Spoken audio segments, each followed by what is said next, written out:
네, 선생님 가방을 여기까지 들고 들어오시는 거였군요. 아, 네네네. 제가 살짝 오기 전에 가방에 엄청 큰 가방에 대한 실갱이가 살짝 있었어가지고 말씀드립니다. 네. 네. 오늘 완연한 봄 날씨인데요. 영화 무겁지만 어떻게 보셨는지 굉장히 궁금하네요. 우선 감독님부터 간단한 인사 말씀 듣고 저희 본격적인 기자 간담회 시작하도록 하겠습니다. 그러면 감독님부터 인사 말씀 부탁드리겠습니다. 네, 안녕하세요. 영화 숨을 연출한 윤재호 감독입니다. 이렇게 영화를 보러 와주셔서 너무 고맙고 감사하고 좋은 마음으로 좋은 생각으로 여러분들이 집에 돌아가셔서 또 새로운 고민들을 할 수 있는 시간들을 가질 수 있길 바랍니다. 감사합니다. 네, 숨에 출연한 유재철 장례지도사입니다.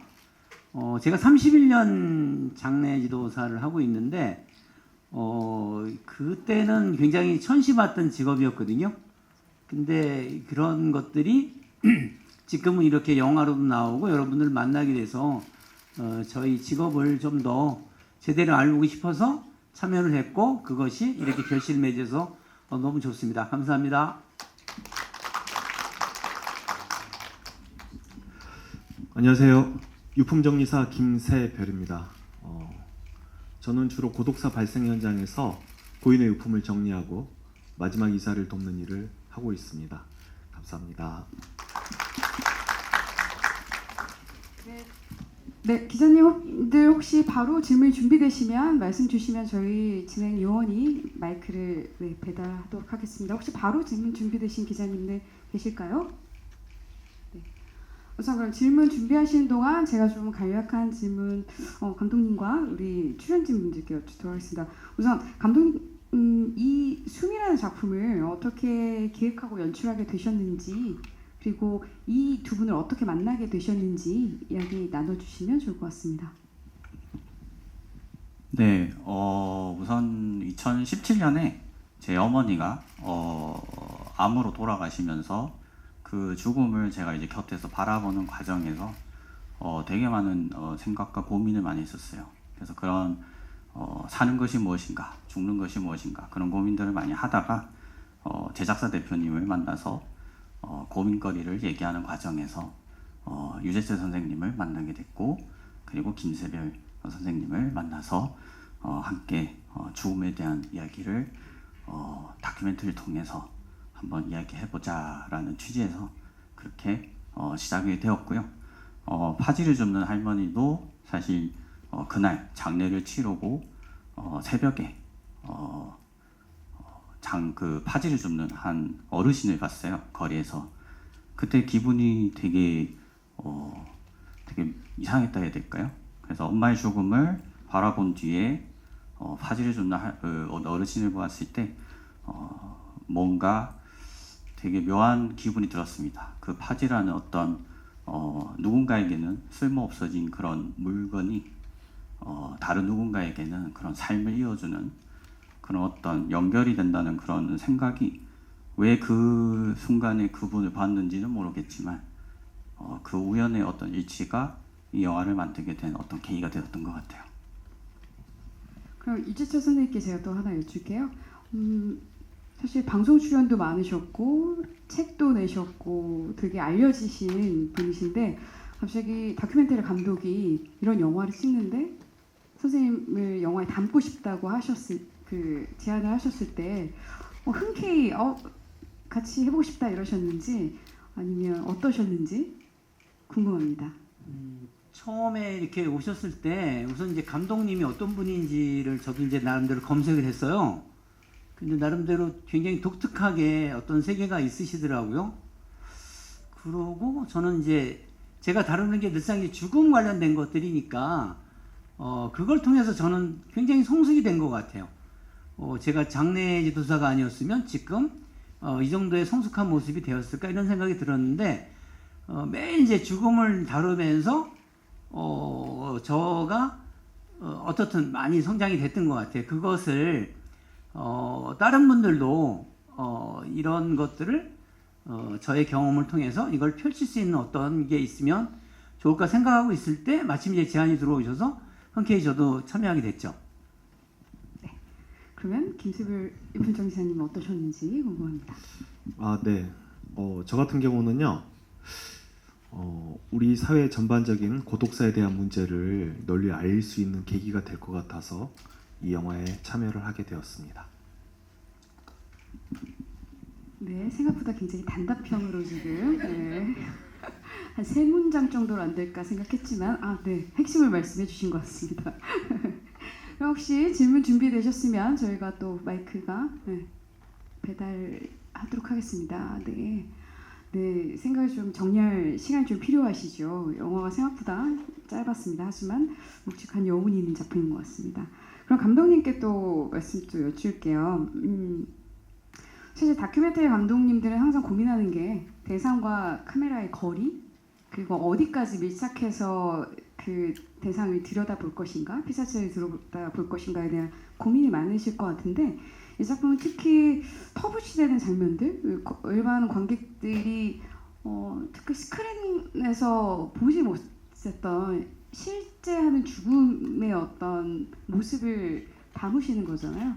그런 과정 속에서 고민이 많으셨을 것 같은데, 촬영하면서 그런 부분들 어떻게 상정하고 작품 임하셨는지 그 이야기 좀 들려주시면 좋을 것 같습니다. 최대한 어떤 이 직업을 가지신 분들의 그런 과정들을 되게 들여다보고 싶었어요. 들여다보고 싶었고 특히 제가 이제 어머니의 장례를 치르고 난 이후에 유재철 선생님과 김세별 선생님을 만났을 때 되게 궁금했어요. 이분들은 어떤 생각을 가지고 고인을 위해서 이런 장례를 치르시고 유품을 정리하실까 너무 궁금했어요. 정말 궁금한 게 많았고 들여다보고 싶었고 특히 그 공간에서 함께 숨쉬고 싶었어요. 그리고 그 안에서 제가 느낄 수 있는 어떤 감정들, 그런 이제 질문들을 정리하는 그런 시간들을 가졌던 것 같아요.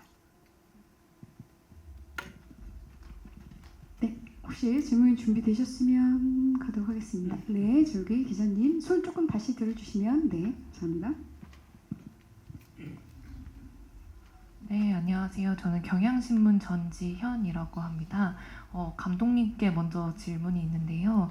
아까 대답해 주셨던 거에 좀 연장선상에서 이게 사실 이 출연자분들의 동의뿐만 아니라 유족분들의 동의도 필요한 장면들이 많이 포함이 되어 있다고 느껴졌는데 그런 부분에서 좀 촬영에 동의하시는 분들을 구하기가 어려웠을 것 같다는 생각이 들더라고요. 그래서 그 부분에 있어서 좀 난항이 있진 않았는지가 궁금했고, 그리고 유재철 선생님께도 질문이 있는데 그 영화 말미에 그 연명 치료 관련해서 그 결정을 하시는 그런 사인을 하시는 모습이 등장을 하는데 그 결정을 하신 것이 다큐멘터리를 찍으시면서 좀 이런 결정을 사인을 해야겠다라는 생각이 드셔서 좀 그 과정에서 결심을 하셨던 것인지 아니면 다큐멘터리를 찍기 전에도 좀 그런 것들을 결정을 하실 생각이 있으셨던 와중에 좀 다큐멘터리 진행 과정에서 이런 장면을 담게 된 것인지가 궁금했습니다.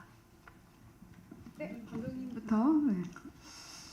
뭐 쉽지는 않았던 것 같아요. 그렇지만 저희 이제 팀 제작사 대표님과 이 PD님, 작가님, 저희 이제 다큐멘터리에 같이 함께했던 스태프분들과 함께 그런 노력을 많이 했었고요. 몇 차례 이제 잘 안 되기도 했지만 유재철 선생님께서 또 많이 도움을 주셨고 유족분들 설득하는 데도 도움을 많이 주시기도 했고 그 김세별 선생님께서도 도움을 많이 주셔서 사실 유재철 선생님을 되게 많이 믿으시는 그런 유족분들이 많으세요. 그래서 그 덕분에 저희가 어쩌면 힘들 수도 있는 그런 동의들을 구했던 것 같습니다. 네. 뭐 이어서 얘기하면 스님들 장례를 잘 못 담게 하거든요. 일반 사람들 못 들어오게 하는데 저 일하는 거 찍는다 그랬어요. 제가 일하는 걸 남겨야 다음에 또 어떤 분들이 이런 일을 하지 않냐고 해서 말씀드렸더니 이제 워낙 이제 스님들하고 한 30여 년 동안 같이 있었으니까 그게 됐던 것 같고요. 좀 아까 이제 그 연명치료 그 사인한 거는 그냥 뭐 이렇게 보여주려고 한 게 아니었고, 제가 2002년도에 일본에서 엔딩 노트를 처음 들여온 사람이에요. 그때 이제 그 일본의 장례 박람회를 갔더니 엔딩 노트가 굉장히 많이 종류가 있더라고요. 그 중에서 제가 한 3종류를 가져와서 우리나라에 맞게, 대한민국에 맞게 한 40페이지 정리를 했었거든요. 그거 이제 책 나가고 그랬더니 이제 인터뷰를 할 때 저보고 썼네. 제가 이제 책 문구 만들고 막 이랬으니까. 근데 써보진 않았거든요, 제 나름대로. 그래서 이제 그런 게 좀 이렇게 머릿속에 있다가 마침 이제 또 연명치료 그거 관계되는 분들이 저한테 이제 강의 요청이 들어와서 거기 가서 강의하고 이러다 보니까 제가 알고 있었어요. 그러다가 이제 그런 얘기를 했더니 그 장면이 좋을 것 같다 그래가지고 당연히 저도 이제 바쁜 와중에 뒤를 밀었다가 이제 그때 참여하게 된 거죠. 네. 네, 답변 충분하셨는지요? 예. 또 다른 질문 있으시면 마이크가 이동하도록 하겠습니다.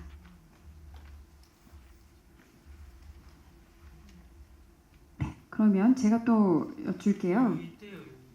죄송합니다. 안 보였습니다. 네, 잠깐 마이크가 가도록 하겠습니다. 네네, 두 번째 줄 밑으로 내려와 주세요.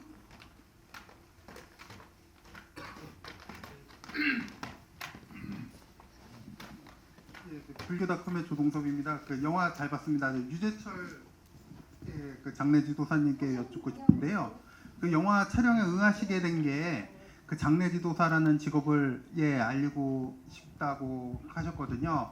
근데 그 30년 가까이 일하시면서 그 아직도 많이 부족할 텐데 어떤 점을 사회에 알리고 싶었는지 아니면 일반에 알리고 싶어서 촬영을 하시게 됐나요? 제도적으로나 아니면 뭐 다른 점으로 뭐 부족한 게 있다면 좀 말씀 좀 해주십시오. 제 회사 이름이 대한민국 장례문화원으로 졌거든요, 건방지게. 왜 이렇게 졌냐면 제가 이제 한국에만 있을 때는 아무 문제가 없었는데 2002년도에 미국도 가보고 일본도 가보고 뭐 여러 군데 나라 돌아다니면서 이제 공부를 하고 정식으로 또 동대 대학원의 석사과정으로 40 넘어서 이제 공부하고 그러다 보니까 대한민국은 장례문화가 없더라고요. 좀 다른 얘기지만 제가 치른 6분의 대통령이나 큰 스님들만 영결식을 하셔요. 그런 분들만 위대한 삶을 산 게 아닐진데 일본이나 미국 가보니까 그 장례식이 있더라고요. 우리 대한민국은 영안실에서 장례식장으로만 바뀐 거예요, 이름만. 그리고 식이 없어요. 여러분 다 가시면 그냥 상가집에 가서 사인 한번 하고 봉투 놓고 그냥 꾹꾹 절하고 그리고 지인들 아는 사람들하고 같이 뭐 목운동하고 뭐 그냥 세상 돌아가는 얘기하다 오지 않나요? 그런데 미국이나 일본은 주인공이 돌아가신 분이에요. 그분이 어떻게 사셨고 뭐 아주 유명하신 분은 아니라도 그냥 일반적인 분들 다 그렇게 하시더라고요. 그래서 저도 그런 문화를 좀 만들고 싶어요. 어떻게 보면 이제 죽음의 장례에 관련된 거는 저는 이제 꼭 강의할 때도 그렇게 써먹는데 하나는 시신의 처리에 대한 게 있고요. 그건 대부분 상조회사나 장례식장에서 다 하고 있죠. 근데 두 번째 하고 싶은 거는 고인의 관계 정리를 하는 것들이거든요. 근데 그런 것들은 외국에서 하고 있단 말이죠. 그리고 우리나라 유명하신 분들은 하고 있는데 그것이 저희 이제 어머니 아버님이 이제 93이라 좀 편찮으신데 그걸 늘상 저는 이제 한 20여 년부터 그런 생각이 있었어요. 그러다가 11년 전에 장모님이 먼저 돌아가셔서 그런 걸 한번 해보니까 그 왔던 지인들이 굉장히 좋아하시더라고요. 그래서 지금 또 이제 어머니가 편찮으신데 어머니 이제 전 사진들 가지고 준비하고 있고 정리하고 이렇게 있거든요. 그걸 통해서 우리가 죽음을 극복할 수 있을 것 같아요. 막연하게 무섭고 두렵고 막 이런 것들인데 그것을 장례식에 저는 이제 우리 딸한테 제가 노래 잘 못해서 이장의 노래를 틀어달라 그랬거든요. 뭐 그렇게 하고 신앙송은 뭘로 해달라 그러고 어떤 음악, 어떤 연주 뭐 이런 걸 얘기하다 보면 지금 이제 그게 떨어져 있던 것들이 아니고 그것을 통해서 내가 오늘 남아있는 삶들 순간순간마다 또 소중하게 생각되어지고 그럴 것 같아요. 저만의 생각일지 모르겠어서 이걸 펼치고 싶어서 이렇게 참여하고 어디 인터뷰하자 그러면 열심히 하고 있습니다. 감사합니다. 감사합니다. 답이 되셨는지요? 네, 저쪽 네 안쪽 먼저 하시고요. 그 다음 기자님 네 마이크 이동하도록 하겠습니다. 영화 외적으로도 많은 걸 생각하게 돼서 감독님하고 두 분 선생님께 감사드리고요. 지금 유재철 선생님이 장례 문화 말씀하셨는데 이제 개인적으로 이제 서양의 그 장례식 이렇게 보면은 관 속에 들어간 입관이라고 해야 되나? 입관 후에도 이제 식에 왔을 때 관을 열어놓고 물론 화장해서 이렇게 모시는데 이제 방문 조문인들이 돌아가면서 마지막 이제 얼굴 보고 이별하고 꽃도 넣고 그런 걸 보면은 우리나라 동아시아 이쪽은 뭐 불합리한다기보다 꼭 이래야 되나 뭐 북한의 뭐 위원장이나 주석 그 죽었을 때는 이제 인민들한테 그런 보여주는 그런 거나 이제 볼 수 있겠고 그래서 동아시아나 우리나라가 어떻게 그 바뀔 수가 있겠어요. 그 전통인데 근데 이런 식으로 아까 선생님도 말씀하셨듯이 입관 전에 가족만 이제 얼굴을 보고 그 뒤로는 그냥 꽁꽁 이렇게 가리고 묶어서 관 속으로 들어가고 그리고 와가지고는 향 뒤에 병풍 뒤에 뭐 절하고 조의금 내고 이런 식의 문화가 계속 이어지긴 하겠지만 어떤 분들에게서 이제 그 얼굴을 보게 하고 이별의 시간을 조문객들하고 나눌 수 있는 그런 노출의 것이 이제 개별적으로 시도가 되면은 부분적으로 확산이 될 수도 있을 것 같은데 그러할 어떤 필요성에 대해서 어떻게 생각하시는지 궁금합니다. 그 문화가 어떻게 바뀌었는지는 다른 건 잘 모르겠고요. 제가 31년 전에 장의사를 처음 시작했을 때 대한민국 화장률이 15%에서 20%가 안 됐어요. 전국에.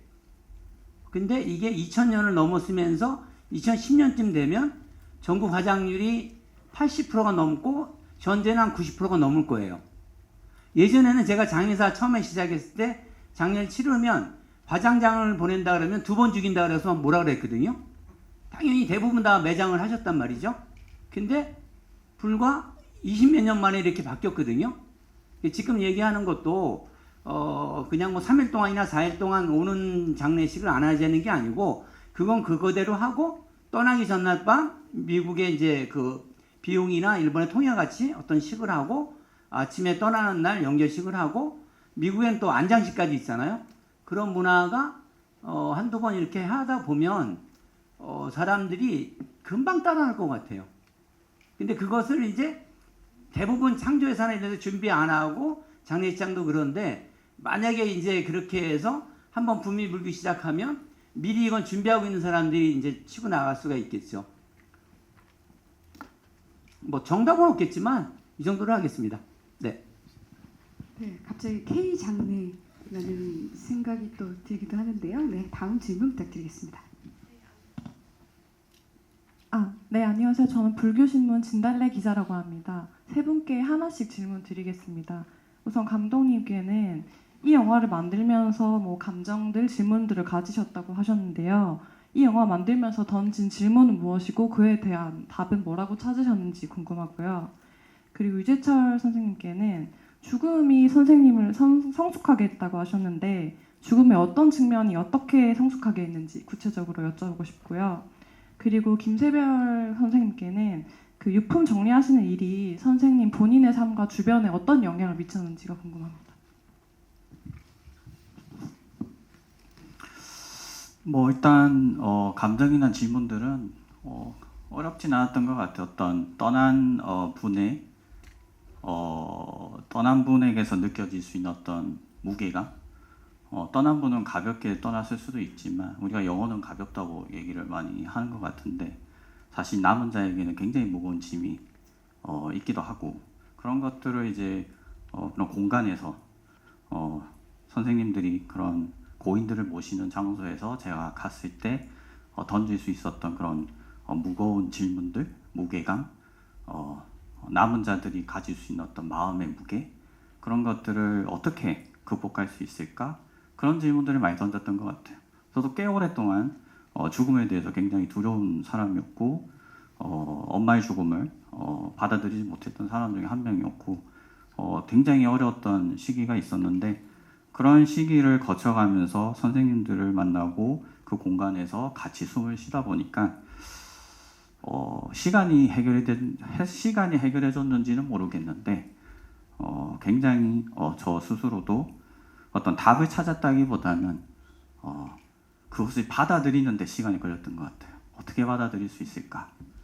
그런 것들을 이제 선생님을 만나면서 저 스스로도 마음의 정리를 하나씩 할 수 있었던 것 같아요.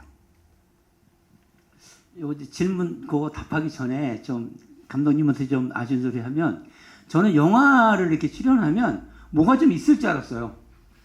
뭐가 좀 있고 요대로 이렇게 촬영한다면 뭐 있을 줄 알았는데 아무것도 없어요. 그 여북하면 영화 보셨겠지만 저희 밥 먹는 데 와서 그냥 찍으셔. 그리고 그 내용이 좋다고 그대로 나갔어. 그죠? 한 3분인가 4분 나갔잖아요. 좀 그러신 분이야.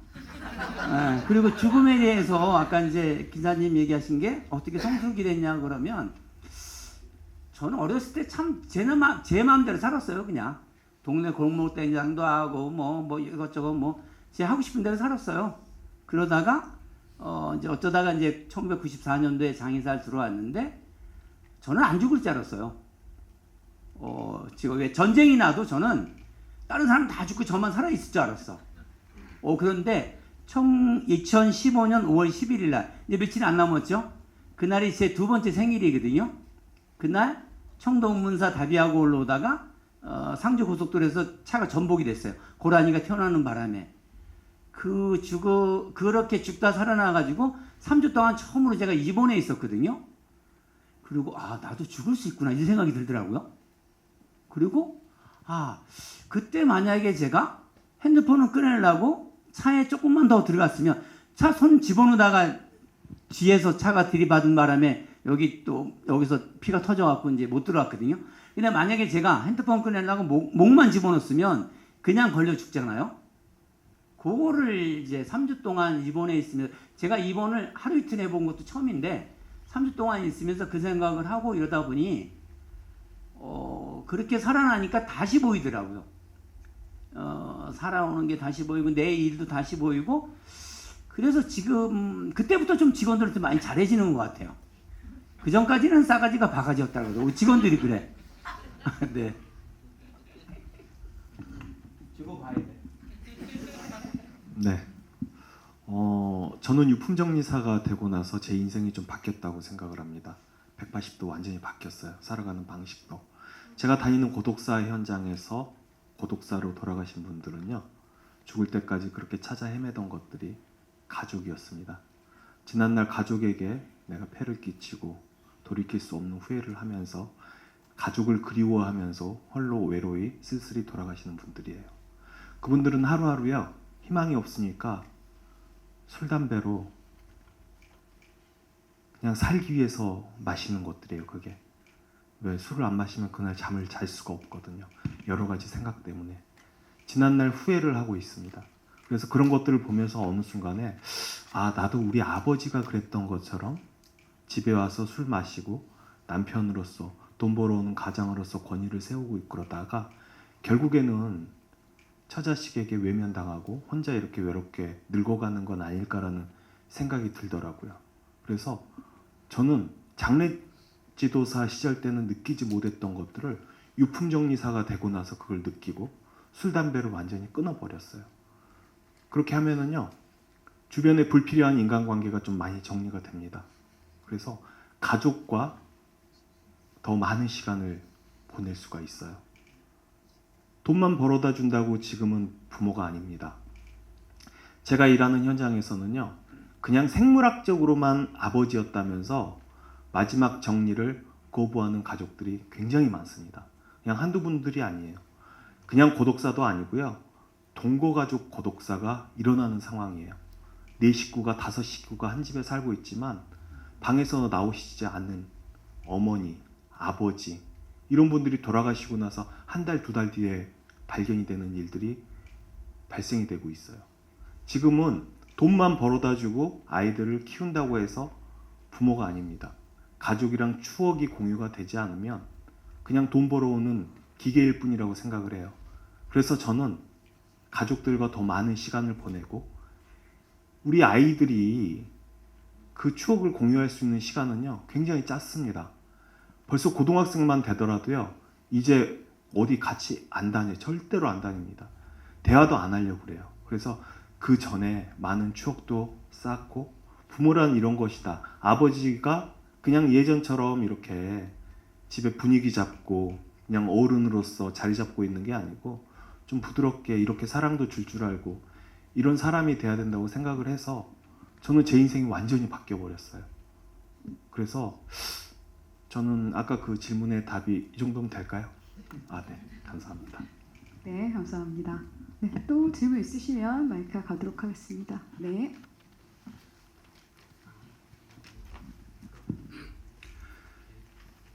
영화평론가 전찬일입니다.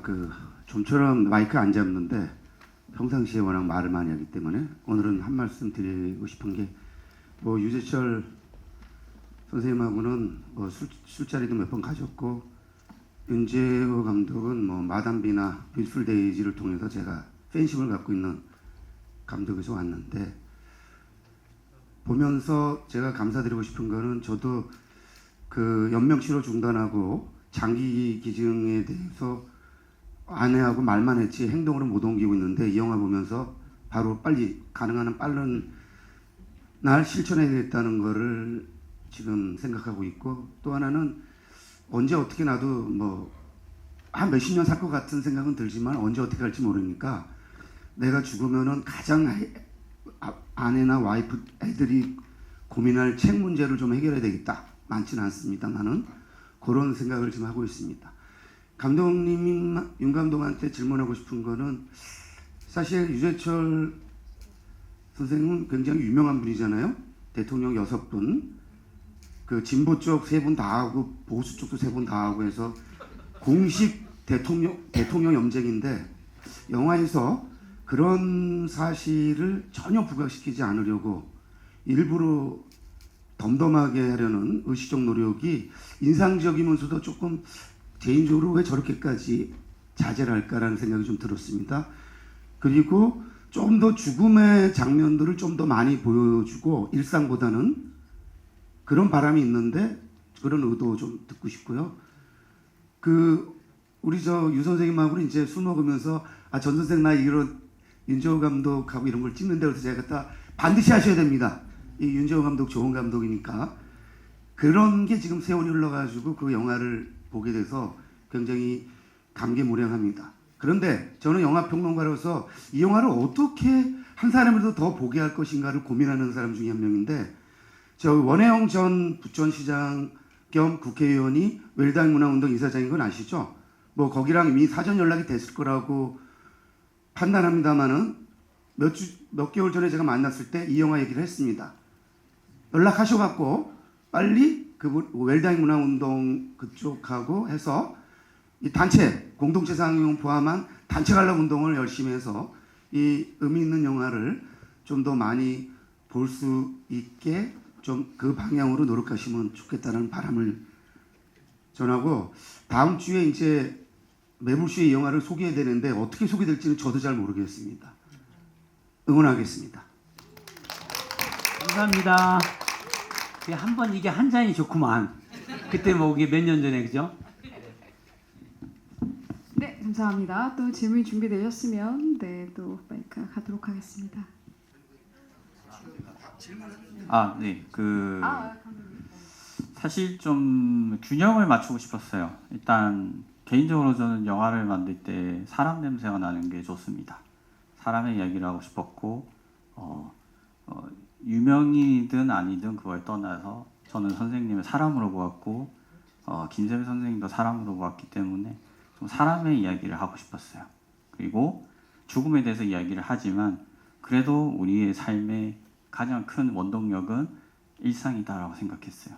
두 분의 이야기, 사모님과 같이 얘기하는 좀 티격태격하지만 거기에 제 부모님을 보기도 했고 되게 사람 냄새가 나는 그런 풍경이었어요. 그런 것들이 너무 좋아서 죽음과 삶을 좀 균형을 맞출 수 있는 그런 영화를 만들고 싶었습니다. 네, 답변 충분하셨는지요? 예. 또 다른 질문 있으시면 거의 마지막 질문이 되실 것 같은데요. 혹시 준비되셨으면 마이크 가도록 하겠습니다. 네, 저쪽. 네, 저는 내일방송의 임동현 기자라고 합니다. 우선 영화 정말 잘 봤습니다. 영화를 보면서 그 영화에서 조금 약간 반복되는 질문 중에 하나가 우리는 과연 지금 죽는 준비를 하고 있는가라는 얘기들이 나오는 것 같아요.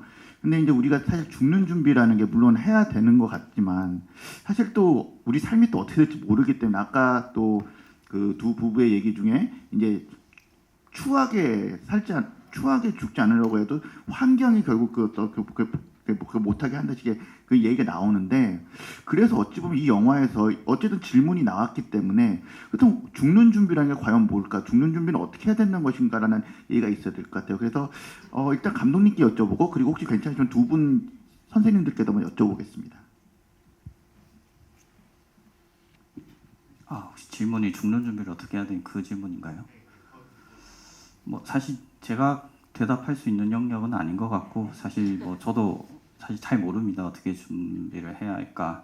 영화를 만들면서도 같은 공간에서 함께 있었음에도 죽음을 준비하는 법은 사실 아직도 잘 모르겠고요. 그것보다 우선은 저에게 있어서는 저의 질문은 죽음을 우선 어떻게 받아들일까. 떠난 사람의 죽음을 내가 어떻게 산 사람으로서 먼저 받아들일까가 첫 번째였어요. 그게 준비가 우선 되어야 내가 떠날 때도 나를 사랑했던 남겨진 사람들에게 또 어떻게 내가 얘기를 해줄 수 있을까를 알 수 있을 것 같아서 현재로서는 죽음을 어떻게 받아들일까 그 정도까지인 것 같습니다. 저는 법정 스님이 저의 이제 정행이랑 법명도 지어주시고 마지막을 돌아가시기 한 2달 전에 저희들한테 의뢰가 들어와서 조계종의 이제 그 행사팀하고 이제 길상사 주지스님하고 몇 분 이제 준비를 했었어요.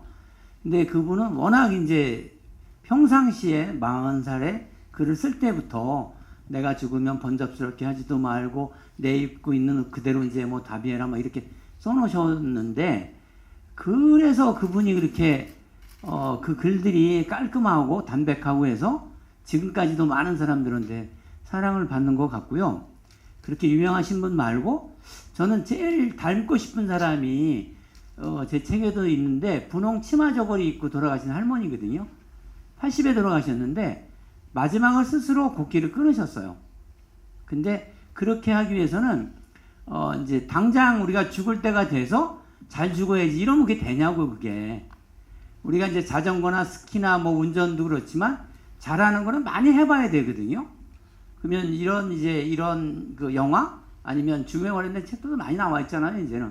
그리고 엔딩 노트라는 것도 있고 막 그러니까 그런 걸 접하면서 한 번이라도 자기를 이렇게 담아보고 되돌아보고 이러다 보면 그것이 이제 가깝게 되고 그래서 이제 미국이나 일본 같이 미국이나 일본은 잘 모르겠는데 미국이나 유럽 같이 그 나이별로 죽음에 대해서 교육이 있더라고요. 어차피 교육이 있어야 될 것 같아요. 우리 같이 뭐 아무런 교육 없이 우리 아무런 결혼 없이 막 교육 없이 결혼도 하고 뭐 애들 기르다 보니까 얼마나 힘들어요. 그런 것도 다 이렇게 좀 교육이 있었으면 좋을 것 같고 더불어 죽음이야말로 제일 큰 교육이 있었으면 좋겠어요.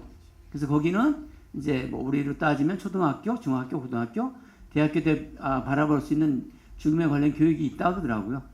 그런 걸 나중에 도입하고 싶습니다. 이상입니다.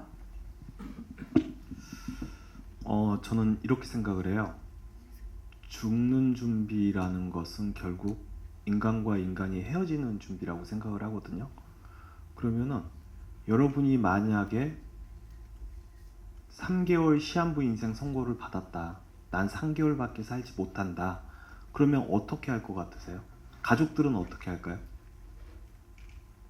그렇죠. 싸울 일 없게 만들 거고 최대한 좋은 곳에 가서 좋은 추억 만들려고 노력할 거고, 맛있는 것도 많이 먹을 거고, 가족들과 많은 시간을 보낼 거고, 이런 게 바로 죽을 준비잖아요. 헤어질 준비. 그거를 저는 한 30년쯤 시한부 선고를 받았다고 생각을 하고 하루하루 그렇게 지내는 거예요. 지금 여러분들이나 우리 주변에 계신 분들은 어떨까요? 바쁘시잖아요. 사회생활을 하고 지인들하고 술 마시고 가족들을 등한시하고, 가족들은 언제나 기다려 줄 거라고만 생각들을 하잖아요. 그죠? 그런데 결코 우리 아이들은 그러질 않거든요. 날마다 아빠 빨리 오기를 기다리고 그러잖아요. 그래서 저는 가족들과 많은 시간을 보내고 좋은 추억을 쌓는 거야말로 죽을 준비를 하는 게 아닌가. 길게. 저는 그렇게 생각을 하면서 하루하루 정말 성실하게 살고 추억을 쌓고 살려고 노력을 하고 있거든요. 뭐 이 정도 답변이 될까요? 감사합니다. 아니, 새삼 느끼는 게 2년 전에도 그렇고 전주국제영화제 때부터 같이 이제 이런 행사를 몇 번 했거든요. 너무 잘하시는 것 같아요. 말씀도 자꾸 들으시고. 감사합니다. 저는 개인적으로 작품 속에서, 영화 속에서 선생님께서 말씀하셨던 죽는 준비를 안 하는 것 같아. 죽는 준비. 그런 죽는 준비라는 말, 그러니까 사는 의미, 죽는 준비에 대한 그런 말이 좀 되게 많이 남았었고, 그래서 솔직히 선생님께서 일본에서 도입하셨던 엔딩 노트라는 것도 사실 저는 엔딩 노트가 아니라 죽는 준비라는 타이틀로 한국에서 우리 K 장르 문화는 그렇게 가져와도 되지 않나? 죽는 준비라는 말이 얼마나 뜻깊은지를 새삼 숨이라는 작품 때문에 알게 된 것 같습니다. 지금 시간 관계상 저희 기자님들께 받는 질문은 이것으로 마무리가 될 것 같고요. 마지막으로 감독님과 지금 출연진 두 분께 지금 하셨던 멘트 말씀들이 마지막 이야기가 되실 것 같기도 한데, 이 작품이 개봉해서 관객들한테 어떤 의미로 어떤 그런 생각을 하게 되는 계기로 남으면 좋을지 그런 당부의 말씀, 끝인사와 함께 이야기 나눠주시면 좋을 것 같습니다. 김세별 선생님께서 먼저 해주시고, 네, 감독님 끝으로 진행하도록 하겠습니다. 네, 저는 이 영화를 통해서 많은 관객들이 죽음에 대해서 다시 한번 생각을 해보고, 죽음이라는 것이 나에게도 결국 온다는 것을 잊지 않으셨으면 좋겠습니다. 감사합니다.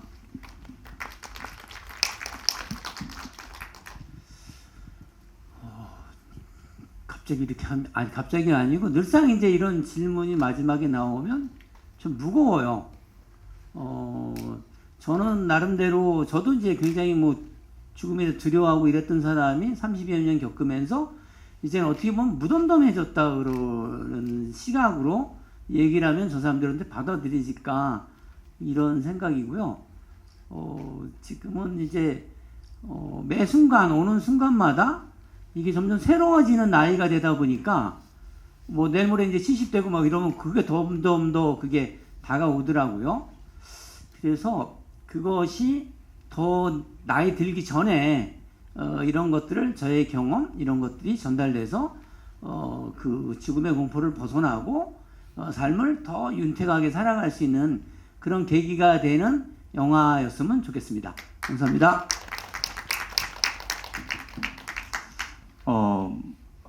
김세별 선생님께서 말씀하신 것처럼 결국 하루하루의 숨을 쉬는 그 순간이 되게 소중한 시간이라고 계속 생각이 드는 것 같고, 이 영화를 보고 나서 내가 지금 죽음을 준비한다는 생각도 있을 수도 있지만 지금 숨을 쉬고 있는 이 순간이, 이 공간에서 지금 이 시간이 정말 소중한 거구나, 그런 것들을 많이 생각할 수 있었으면 좋겠고, 그리고 저희 영화 많이 봐주시길 바랍니다. 감사합니다.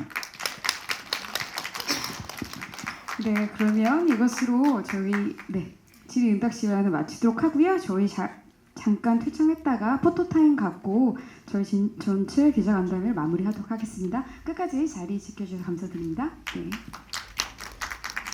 네, 세 분은 잠깐 이쪽에 와주시고요. 네, 잠깐 기다렸다 저희가 포토타임 갖도록 하겠습니다.